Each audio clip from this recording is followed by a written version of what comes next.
ధర్మపురిలో మానవత్వం మంటగలిసేలా తండ్రి కర్మకాండ ముగిసిన మరుసటి రోజే చుక్క రమ అనే వృద్ధురాలిని ఆమె కొడుకులు కొట్టి ఇంట్లో నుంచి గెంటివేశారు. చేతికి గాయమైన స్థితిలో బాధితురాలు సీనియర్ సిటిజన్స్ అసోసియేషన్ అధ్యక్షులు హరి అశోక్ కుమార్ సాయంతో ఆర్డీఓకు ఫిర్యాదు చేసింది. తన వద్ద ఉన్న 3 లక్షల నగదు, 6 తులాల బంగారం కూడా గుంజుకున్నారని బాధితురాలు కన్నీటి పర్యంతమైంది. నిందితులైన కొడుకులపై కఠిన చర్యలు తీసుకోవాలని జిల్లా ఎస్పీకి కూడా ఫిర్యాదు చేస్తానని ఆమె పేర్కొంది. నా పేరు రమ, చుక్క రమ.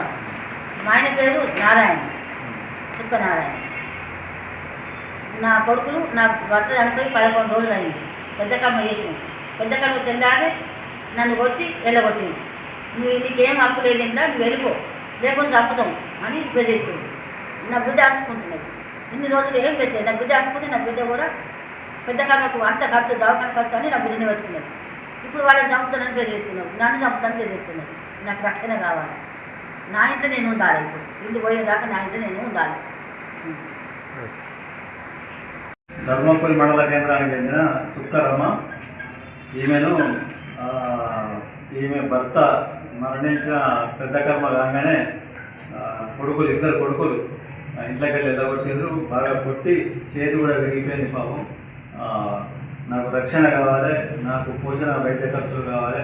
అసలు వీళ్ళ భర్తకు కూడా ఎలాంటి వైద్య ఖర్చులు వాళ్ళ కూతురులే పెట్టారు. మరి ఎటువంటి దయనీయ పరిస్థితుల్లో ఆమె ఎలాంటి ఆశ్రయం లేక రాగా మేము ఆమె తీసుకొని ఆర్డీఓ గారు కూడా శిక్షణ ఇవ్వడం జరిగింది.